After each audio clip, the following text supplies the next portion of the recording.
This is FilmBookCast.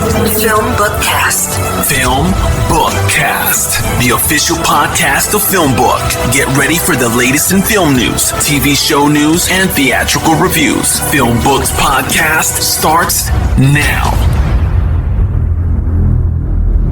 Hello, everyone. Welcome to FilmBookCast, the official podcast of FilmBook. My name is Chris Banks. If you're tuning in for the first time, what I do on FilmBookCast, I discuss the latest film and TV show news. I also review an in-theater film sometimes. You can find more about FilmBookCast on film-book.com by using the search term FilmBookCast. You can also email us at podcast@film-book.com with FilmBookCast in the subject line. Let's jump right into it this week. This week in movie news. Now let's check out some movie news from this week. Is anybody listening to this fans of the original Cheech and Chong? Because the duo is set to reunite on screen for the first time since the 1980s film, and apparently it's set to trace their origins as a comedy duo. Cheech Marin and Tommy Chong first came onto the scene in the 1970s with their stand-up comedy routines and albums that focused on counterculture, stoner culture, and the hippie and free love era they grew up in. Their 1978 film Up in Smoke took only $2 million to make and made over $100 million at the box office. According to Entertainment Weekly this week, the legendary comedy duo released a joint statement announcing the development of the film, which is going to be directed by Christian Mercado. We'll keep up with news about this upcoming Cheech and Chong movie, but very exciting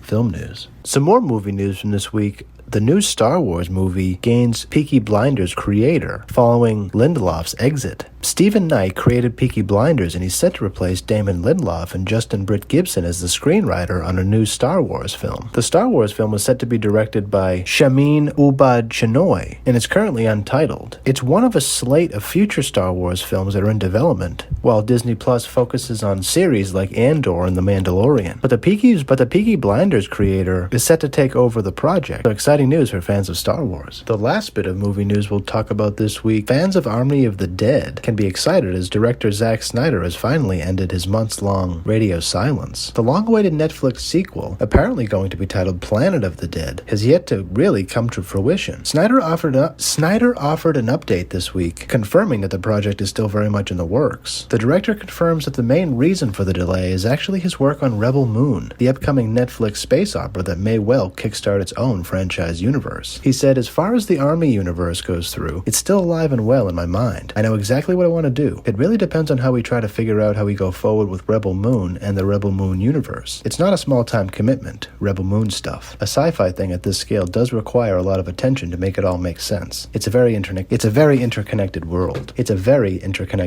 The Army of the Dead sequel surely holds great promise, as most of the characters in the original movie are dead by the time the credits roll." Exciting news for fans of Army of the Dead. We'll keep up with news if Snyder ever really gives us a firm expectation date on when to expect Army of the Dead 2. That's it for movie news from this week. Now let's switch up gears and check out some TV show news from this week. Robin Thede is seemingly branching out at HBO. The creator and star of a Black Lady sketch show is developing a half-hour comedy series for the premium cable outlet. It's called Disengagement and will track a prominent family's fall from grace. She signed an overall deal with HBO in 2022, under which she will develop projects exclusively for the platform and sibling studio Warner Brothers. The fourth season of her show Black Lady Sketch Show is set to premiere April 14th. Disengagement centers on the prestigious Cole family after a very public and embarrassing business implosion shatters their perfect Midwest image. And it was just an image, because behind closed doors, even their dysfunction has dysfunction, proving family is the ultimate pyramid scheme. Thede is also writing the script of Disengagement, and Megan Sheik is set to executive produce. Some more TV news from this week. Neighbors stars Seth Rogan and Rose Byrne are set to reunite in a new series. It's called Platonic, and it's set to be released on Apple TV+. The series centers on Rogan and Byrne's characters, who are estranged best friends who have reconnected following an unknown rift. It's going to be a 10-episode order from Apple TV, with the premiere date of May 24th. 4th. The last bit of TV news we'll focus on this week, fans of Outlander will have to wait a while, as their 7th season is apparently going to be split into 2 parts. Starz announced this week only the premiere date for the first half, with a huge gap expected before the second half. The time travel romance follows World War II nurse Claire Randall as she's sent back home in time to 1743, where a romance blossoms between her and Highland warrior Jamie Fraser. The first part of season 7 is set to debut June 16th, and the second half is going to premiere at an unspecified date in 2024. So fans of Outlander will be in for quite a ride over the next year or so. That's it for TV show news from this week. Now let's switch up gears and check out some international entertainment news from this week. Director Susanna Nicarilli, who directed Nico 1988, is set to shoot a TV series titled Fireworks, about Italian kids fighting Nazis and fascists during the resistance. It's told through the point of view of a 12-year-old girl named Marta. The filming is set to start May 8th in Rome. Some more international news, Canadian comedian Bonnie McFarlane is set to direct a scripted series based on her memoir, You're Better Than Me. It's inspired by McFarlane's time as a high schooler in Cold Lake, Alberta in the mid-'80s. Now let's switch up gears and check out some at-home releases from this week. Megan is now available on DVD. Gemma is a brilliant AI robotics engineer who designs a realistic doll that is programmed to be a little boy's best friend. She calls her new creation Megan. Then when Gemma unexpectedly gains custody of her niece, Katie, she decides to use a prototype Megan to help with new parenting duties. Unfortunately, things start to go horribly wrong as the AI programming of Megan turns out to have a killer instinct, such as a love of dancing and constant desire to cause trouble, which often turns violent. Megan is now available on DVD. Babylon is now available on DVD. In 1920s Hollywood, everyone is looking for something to fill the void inside of them. Some people hope and pray that they can party forever. By day, they make movies and attempt to transition from the silent gray era. To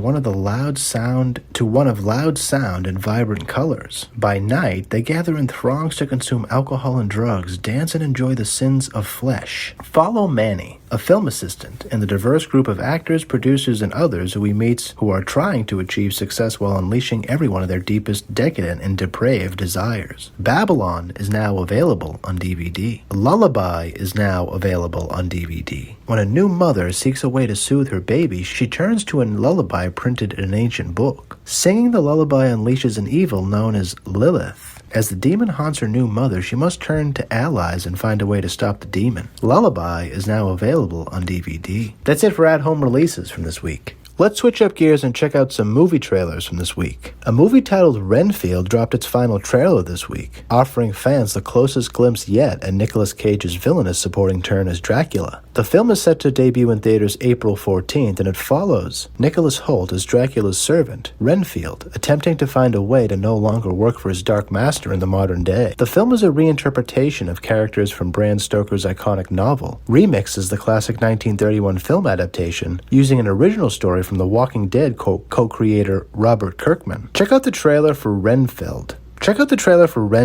It'll debut in theaters April 14th. April 14th. The last movie trailer we'll talk about this week is the final trailer from Dungeons & Dragons. Debuts on March 31st, and the last trailer is filled with all kinds of praise the film has been receiving from press critics. Check out the final trailer from Dungeons & Dragons. I think it's going to be a very exciting ride. Now let's check out some TV trailers from this week. Mighty Morphin Power Rangers Once and Always is a 30th anniversary reprisal of the original Mighty Morphin Power Rangers. It returns to commemorate the franchise's 30th anniversary. Check out the Netflix trailer for Mighty Morphin Power Rangers Once and Always. It brings back the old cast members of the original film to take on the mechanical version of Rita. Mighty Morphin Power Rangers Once and Always debuts on Netflix April 14th. Now let's check out some TV trailers from this week. Amazon Prime Video released the first official trailer for its Emmy-winning comedy series, The Marvelous Mrs. Maisel. The upcoming 5th and final season will have a total of 8 episodes, 3 of which will debut on April 14th, followed by 1 episode every week. Plot details are being kept under wraps, but apparently Midge finds herself closer than ever to the success she's dreamed of, only to discover that closer than ever is still so far away. Check out the first official trailer from the final season of The Marvelous Mrs. Maisel. It'll debut on Prime April 14th. Another TV trailer that debuted this week is the second season of Ghosts. There's only 5 episodes left for the CBS comedy show, the first of which will kick off on March 30th. Woodstone hosts a wedding, we find out where Crash has been, we finally solve Alberta's murder, and we end the season with a very fun cliffhanger. Check out the trailer for the final episodes of Ghost. The first one will debut on March 30th on CBS. The last TV show we'll talk about this week. Anybody out there a fan of To All the Boys? Because the spin-off show XO Kitty debuted its first trailer this week, and Kitty takes center stage. Check out the Netflix trailer for XO Kitty. The series will debut on Netflix May 18th. That's it for TV trailers from this week. All right, time for this week's movie review. For this week's movie review, we're checking out Cocaine Bear, directed by Elizabeth Banks. It stars Ray Liotta, Kerry Russell, O'Shea Jackson Jr., Andrew C. Thornton II, and many others. It's very loosely based on a true story, but after a 500-pound black bear consumes a significant amount of cocaine and embarks on a drug-fueled rampage, an eccentric gathering of cops, criminals, tourists, and teenagers assemble in a Georgia forest. Like I said, the Cocaine Bear was loosely based on a true story, which is fascinating. A drug smuggler, I think in the 80s, dropped a whole lot of cocaine out of a plane and tried to jump from the plane, and something went wrong because he was found dead without his parachute opening in the middle of the forest. So the ridiculousness of Cocaine Bear is actually wrapped in a true story, which is very interesting. I had no idea that Ray Liotta was in this movie. I was pleasantly surprised to see him. I think it's his last film. I'm not sure. And Elizabeth Banks is one of my favorite actors. I'm surprised that she would direct a movie like Cocaine Bear, but who am I to say that? As the title of the movie shows us, it's about a bear that does cocaine, and one of the first scenes where we get introduced to the child act is really the first red flag I have of the whole movie. I'm not sure why we even allow for what happened in that scene to be in a movie, because if kids see that, it's not healthy for them because they think that they can do that. While the movie is rated R, and I'm assuming parents would never allow their kids to see a movie like Cocaine Bear, I'm also realistic in understanding that kids see whatever they want to see today. And it's very dangerous for kids to see other kids do cocaine. Even if they don't know it's cocaine, it's still just dangerous to see. So that's really one part of the movie that I didn't really like. But the good news about that is that as the movie burns, when we get to the end of the movie, storylines around the children are really tied up in a beautiful way. So kudos to Elizabeth Banks and the whole team that made Cocaine Bear, because it is an R-rated movie, and I, in my Mr. Rogers self, have to understand that and remember that. But it's just one part of the movie that I really had a big problem with. I don't like seeing kids put in a position that is not fair to them, because they don't know it's cocaine. I know it's for a story, I know it's for effect, but really, this is why ratings exist. This is why regulations exist, because there's certain things that kids can't see, and that's a big something about what kids really shouldn't see. But the movie's a fun ride. It's a fun movie. If you want to not take 90 minutes of your life seriously, watch Cocaine Bear. It's